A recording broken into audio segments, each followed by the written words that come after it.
Hello प्यारे बच्चों, आज जो आप लोगों का सेशन रहेगा वो इंग्लिश ग्रामर का फर्स्ट चैप्टर है, जिसमें आज आप लोगों को पढ़ाया जाएगा the sentence and its types. ठीक है, जिसमें आज हम लोग जानेंगे कि ये जो सेंटेंस होते हैं ये क्या होते हैं और कैसे होते हैं। तो अगर सेंटेंस की बात करें तो इसका हिंदी में सार्थक अर्थ होता है वाक्य। वाक्य क्या है? तो अगर वाक्य को समझना है तो उसके लिए आपको जानना पड़ेगा कि वाक्य किन चीजों से मिलकर बना हुआ है।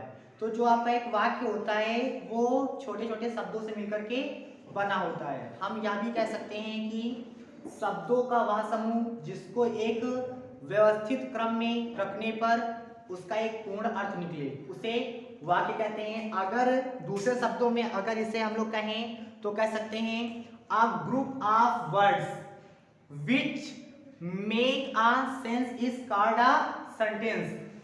कहने का मतलब ये है कि ये भी हो सकता है कि a group of words which make a complete sense is called sentence। ये इसकी डेफिनेशन हो जाएगी। तो अब हम लोग जानेंगे कि ये जो सेंटेंस होते हैं ये कितने प्रकार के होते हैं। चलिए देखते हैं। जो आप लोगों के 10 सेंटेंस एंड इट्स टाइप्स हैं ये आपके 5 प्रकार के होते हैं। There are 5 types of sentence, जिसमें से पहला आप लोगों का होता है असर्टिव सेंटेंस।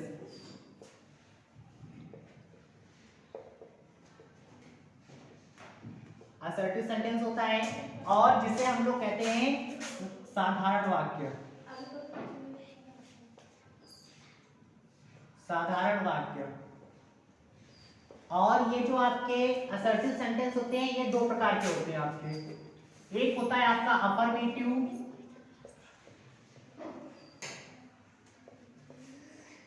और एक होता है आपका निगेटिव। जो आपके अफर्मेटिव होते हैं उन्हें हम लोग कहते हैं सकारात्मक वाक्य।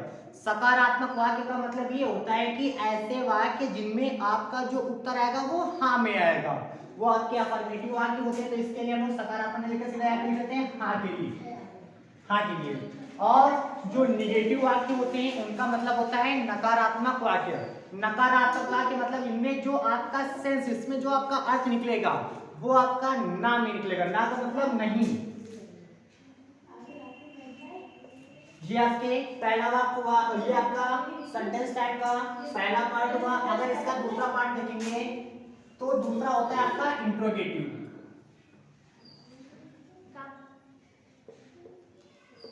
इंट्रोगेटिव सेंटेंस जो होते हैं हम लोग कहते हैं प्रश्नवाचक वाक्य।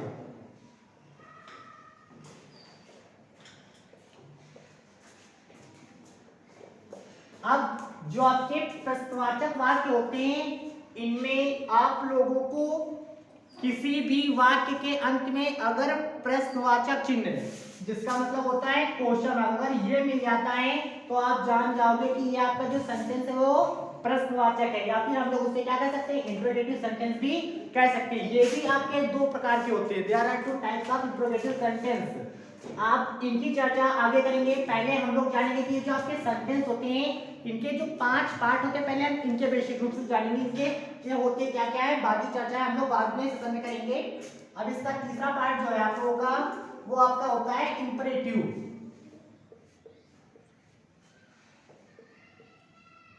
Imperative sentence. जो आपके इंपरेटिव सेंटेंस होते हैं ये आपके आज्ञा सूचक वाक्य होते हैं, या फिर हम लोग कह सकते हैं इन्हें आदेशवाचक।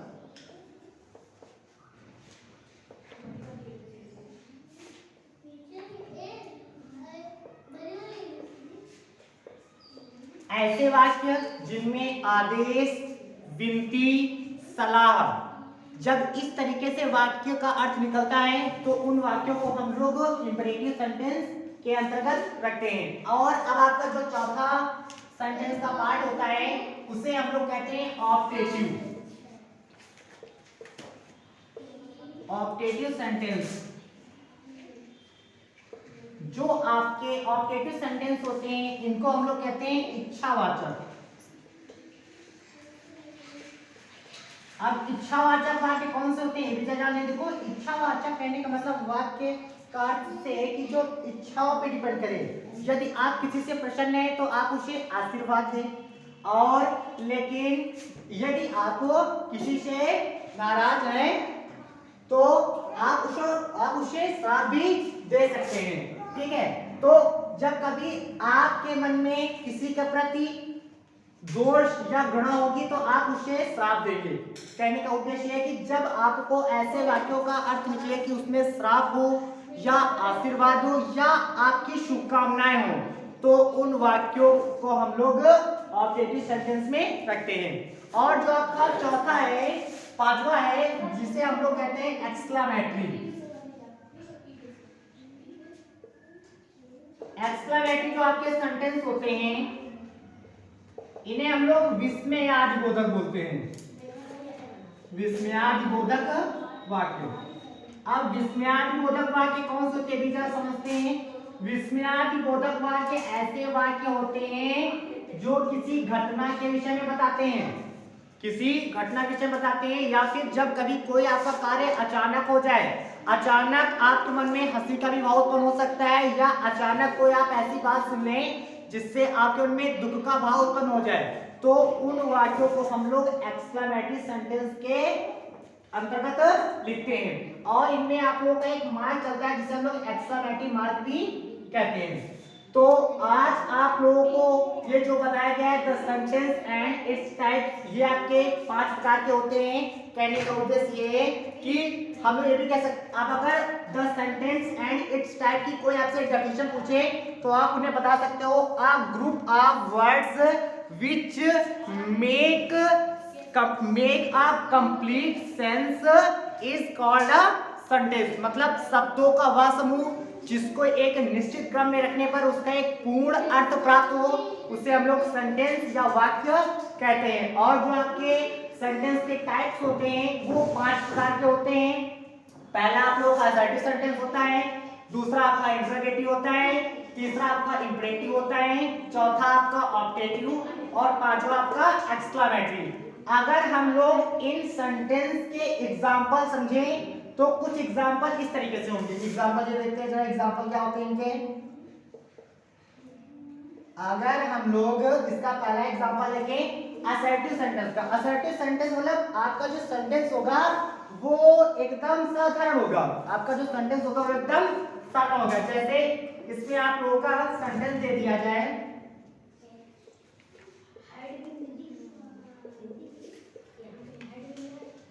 Soni is running on the road. अब इसका अगर आप देखा जाए तो सोनी सड़क पर दौड़ रही है। अब ये जो वाक्य आपका एकदम साधारण है, तो इस वाक्य को जो हम लोग रखेंगे वो असर्टिव सेंटेंस में रखेंगे। अगर इसका दूसरा रूप देखें इंटरोगेटिव का। अब इंटरोगेटिव वाला देखिए कौन सा होता है आपका। इंटरोगेटिव अभी हमने बताया कि जब किसी वाक्य के अंत में आपको क्वेश्चन मार्क मिल जाए तो जान जाना वो आप लोग का सेंटेंस इंटरोगेटिव होगा। इसको समझते हैं। जैसे मैंने आपको दिया,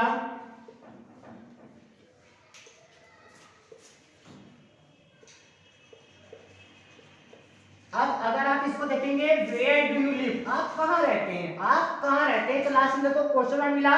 इसका मतलब है कि ये जो आपका सेंटेंस है ये आपका इंटरोगेटिव सेंटेंस है, क्योंकि इस सेंटेंस के लास्ट में आपको इंटरोगेटिव मार्क मिल रहा है। अब इसके बाद हम लोग जानेंगे कि इंपरेटिव सेंटेंस। इंपरेटिव सेंटेंस के लिए हमने बताया था जब किसी वाक्य में आपको आदेश, विनती, सलाह, प्रार्थना इस तरीके का यदि कभी कोई भाव आता है तो वो आपके जो सेंटेंस होते हैं वो आपके कौन से होते हैं, इंपरेटिव सेंटेंस होते हैं। चलिए तीसरा देखते हैं इंपरेटिव सेंटेंस क्या है। अगर हम आपसे कहें सिट डाउन, बैठ जाओ, तो यहां पर देखो लग रहा है कि आपको कोई आदेश दे रहा है, आपको कोई ऑर्डर दे रहा है। तो जब कभी आपका सेंटेंस ऐसा कुछ बताए कि उसे ऑर्डर मिल रहा है या वो प्रार्थना कर रहा है या रिक्वेस्ट कर रहा है, या फिर जैसे दूसरा सेंटेंस दे देते हैं इसी का, जैसे please give me a glass of water। अब अगर इसका देखेंगे तो इसका क्या निकल रहा है, प्लीज कृपया मुझे एक ग्लास पानी दे। तो जब कभी आपको प्लीज, सर, मैम या काइंडली वर्ड मिल जाते हैं तो उससे ये पता चलता है कि जो आपका सेंटेंस है वो आपका सेंटेंस रिक्वेस्ट कर रहा है या फिर प्रार्थना कर रहा है। तो आप लोगों का ये जो सेंटेंस हुआ ये आप लोगों का इंपरेटिव सेंटेंस हुआ। और अब चौथा है जो आप लोगों का ऑब्जेक्टिव सेंटेंस है। ऑब्जेक्टिव सेंटेंस जो होते हैं उनमें आपकी इच्छा प्रकट करना है, इच्छा भी हो सकता है, शुभकामनाएं भी हो सकती हैं, या फिर हम लोग किसी को श्राप भी दे सकते हैं। श्राप मतलब आप किसी से नाराज हो और आपको उसको नाराज में कोई आपने वर्ड या शब्द वाक्य बोल दिया, जैसे आपका इसका। अब ऑब्जेक्टिव सेंटेंस का देखते हैं। ऑब्जेक्टिव सेंटेंस में जैसे मैंने कहा मे यू लिव लॉन्ग,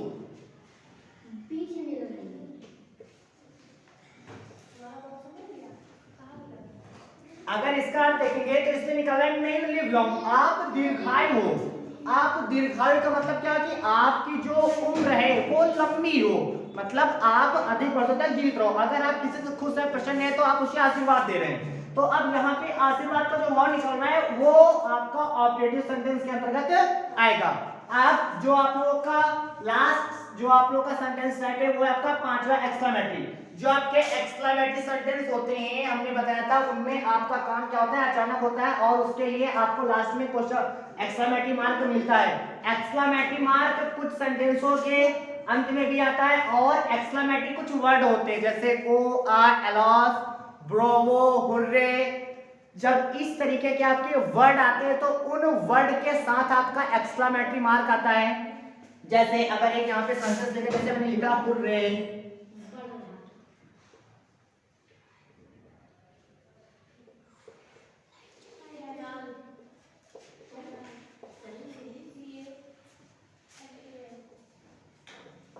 अब इसका अर्थ है हुर्रे, मतलब ये एक्सप्रेशन जो दे रहा है वो खुशी का दे रहा है कि बहुत अच्छा हम मैच जीत गए। जब आपको क्या करेगा, खुशी का एक्सप्रेशन होगा तो उसके लिए हुर्रे नाम का एक वर्ड होता है जिसे खुशी जाहिर करने के लिए व्यक्त करते हैं। तो आप लोगों को ये जो पूरा the sentence and it's type बताया गया है इसको अच्छे से देखना है और जो चीजें नहीं आ रही हैं वो आपको कमेंट बॉक्स में टाइप करके पूछना है। और ये सब पूरा आप लोग अपनी कॉपी पे नोट करेंगे और उसके बाद आप लोग जो आपके स्कूल्स के ग्रुप बने हैं आप उन पर भेजेंगे और इन वाक्यों के बाद हम आपको एक टेबल देंगे जिस टेबल में आपके 10 सेंटेंस लिखे होंगे। उन 10 सेंटेंस में आपको ये बताना होगा कि वो जो 10 सेंटेंस है उनमें से कौन सा सेंटेंस आपका असर्टिव है, कौन सा एक्सक्लेमेटरी है, कौन सा इंपरेटिव है या इंट्रोगेटिव है या ऑब्जेक्टिव है।